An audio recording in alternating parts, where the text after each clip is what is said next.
এখানে যারা উপস্থিত হয়েছেন তাদেরকে আমি বিশেষ করে আমার পক্ষ থেকে, আমার সংগঠনের পক্ষ থেকে আপনাদেরকে আন্তরিক ধন্যবাদ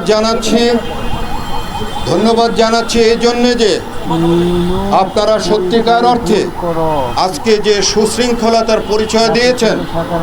আমি আপনাদেরকে বলেছিলাম যে এই রাষ্ট্রটি এখন আমরা গঠন করেছি, এই রাষ্ট্রের যেন কোনো ক্ষতি না হয়, আমরা যেন রাস্তায় বসে অন্যের ক্ষতি যেন না করি, অন্যের অসুবিধা যেন না করি, সেই কথাটি আমি বলেছিলাম আপনাদেরকে। আমি অত্যন্ত আনন্দিত হয়েছি, অত্যন্ত খুশি হয়েছি যে আপনাদের এই যৌক্তিক দাবির থাকা সত্ত্বেও আপনারা কারো অসুবিধা সৃষ্টি করছেন না, অন্যদের মতো আপনারা রাস্তায় বসে যাননি, আপনারা সুন্দর সুশৃঙ্খলভাবে আপনাদের দাবির পক্ষে এখানে দাঁড়িয়ে আপনারা কথা বলছেন। এটি আমার পক্ষ থেকে, নিরাপদ সড়কচার পক্ষ থেকে, এবং আমি মনে করি যে মানুষগুলো আজকে কষ্ট পায়নি তাদের পক্ষ থেকে আপনাদেরকে অনেক অনেক ধন্যবাদ এবং শুভেচ্ছা জানাচ্ছি। প্রিয় দেশবাসী, এই দ্বিতীয়বার আমাদের বৈষম্য বিরোধী আন্দোলনের মাধ্যমে আমাদের শহীদদের রক্তের বিনিময়ে যে আবার একটি নতুন স্বাধীনতা আমরা অর্জন করেছি, সেইখানে আমাদের সকলের আশা আকাঙ্ক্ষা যেটি ছিল যে রাষ্ট্রের মধ্যে আর কোনো বৈষম্য থাকবে না। কিন্তু এখনও এই 35-এর জন্যে, 30 থেকে 35-এর জন্যে আমার এই সন্তানরা কষ্ট পাবে। আমার এই সন্তানরাই বৃষ্টি অপেক্ষা করে, এই বৃষ্টির মধ্যে দাঁড়িয়ে তাদের দাবি আদায় করার জন্য এখানে দাঁড়াতে হবে, এটা আমি কখনো আশা করিনি। আপনারা জানেন যে গত 15-20 দিন আগে RTVতে আমার একটি অনুষ্ঠান হয়েছে, সেইখানেও আমি বলেছি, তখন এদের সঙ্গে আমার কোনো যোগাযোগ হয়নি। আমি এদের দাবি সম্পর্কে আমি জানতে পেরেছি, তাদের দাবি দাবাগুলো কি এবং পৃথিবীর অন্যান্য দেশে কোন বয়স পর্যন্ত চাকরিতে যোগ্যতা অর্জন হয় সেই সমস্ত জেনে আমি সেদিন টেলিভিশনে বলেছিলাম যে আমার এই সন্তানরা কষ্ট করে লেখাপড়া করার পর আবার কষ্ট নিয়ে কেন পৃথিবীতে বেঁচে থাকবে। তার যদি যোগ্যতা থাকে, তার বয়স যদি 1 বছরও বাকি থাকে চাকরির, তাহলে সে পরীক্ষার মধ্যে সে অংশগ্রহণ করবে।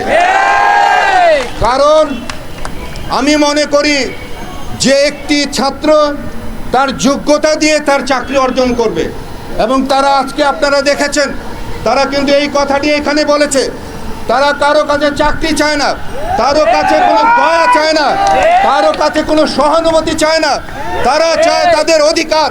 তো যে অধিকার, কোটা বৈষম্যের অধিকারের মাধ্যমে আজকের এই দেশের এই পরিবর্তন, সেই জায়গায় এখনো কেন এই বৈষম্য যে আছে, তাদের এই যৌক্তিক দাবি কেন এখনো পর্যন্ত পূরণ হচ্ছে না।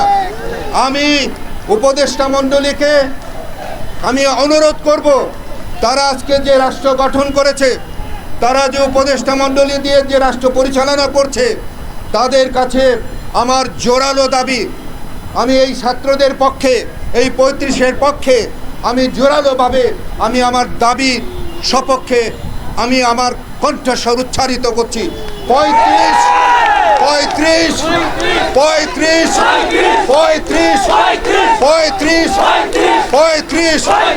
মেনে নাও, 35 মেনে নাও।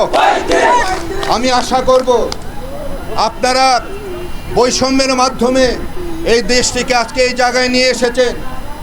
আবার কেন এই বৈষম্য থাকবে? এই বৈষম্য থাকতে পারে না, এবং এটি অত্যন্ত একটি যৌক্তিক দাবি।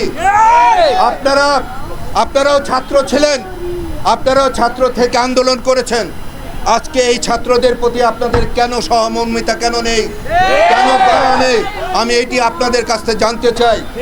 এবং এই যে কথা বলেছে যে এদের আন্দোলনে আজকে যারা উপদেষ্টা অনেকে আছেন, তারাও কিন্তু এই আন্দোলনের সপক্ষে ছিলেন, তাহলে আজকে কেন আপনারা কালক্ষেপণ করছেন? কেন তাদের দাবিকে আপনারা মেনে নিচ্ছেন না? আমি আশা করব আপনারা এই যৌক্তিক দাবিটিকে মেনে নেবেন। কারণ হলো গিয়ে আমি নিজে জানি যে আমি নিজেও তো ছাত্র ছিলাম। একটি ছাত্রের জীবনে একটি ছাত্র এত কষ্ট করে পরিশ্রম করে লেখাপড়া করার পর তার রুজি রোজগারের জন্য যদি কোনো সুযোগ সে যদি না পায় তাহলে তার জীবনটাই শেষ। আমি যে আন্দোলন করি সেই আন্দোলন সড়কে একটি মানুষ মারা যায়, কিন্তু এই আন্দোলন তাদের এই চাকরি না পাওয়ার জন্যে ধুকে ধুকে মরে যাওয়ার একটা আন্দোলন।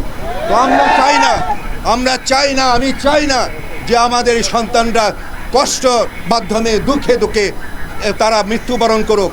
আমি চাই তাদের এই যৌক্তিক দাবি 35-এর দাবি আপনারা মেনে নেন। আর যেন আজকের পর থেকে আমার এই সন্তানরা তারা যেন আর কোনো রাস্তার মধ্যে এই 35-এর দাবি নিয়ে না দাঁড়াতে হয়। আমি সকল উপদেষ্টাদের কাছে, আজকে যারা রাষ্ট্র পরিচালনা করছেন তাদের কাছে আমি আমার কণ্ঠস্বর উচ্চারিত করে বলছি, 35-কে মেনে নেন। 35 মেনে নেন, মেনে নেন, মেনে নেন। প্রিয় সাংবাদিক ভাইয়েরা, আপনারা এখানে এসেছেন, আপনারা নিজেরাই উপলব্ধি করুন যে এই দাবিটি আমার এই সন্তানদের দাবিটি কি যৌক্তিক কিনা।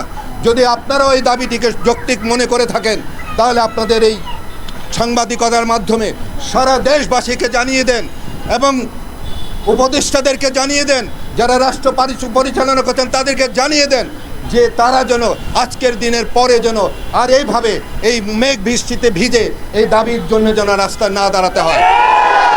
তাদের এই দাবিটি যেন আজকের পরেই যেন তাদের দাবিটির পক্ষে যেন কোনো একটা নোটিফিকেশন যেন তারা দান করে। আমি আশা করব আজকে যারা রাষ্ট্র পরিচালনা করছেন তাদের বোধোদয় হবে, তাদের সহানুভূতি হবে, কারণ আপনারাও ছাত্র ছিলেন, এরাও ছাত্র। তা আপনারা আন্দোলন করেছেন, সেই আন্দোলনের সঙ্গে আমরা সবাই এরা সহ আমরা কিন্তু সেই আন্দোলনে অংশীদার ছিলাম। তো কাজে এই 35-কে মেনে নিন। আমি আর আমার বক্তব্যকে দীর্ঘায়িত করতে চাচ্ছি না। আমি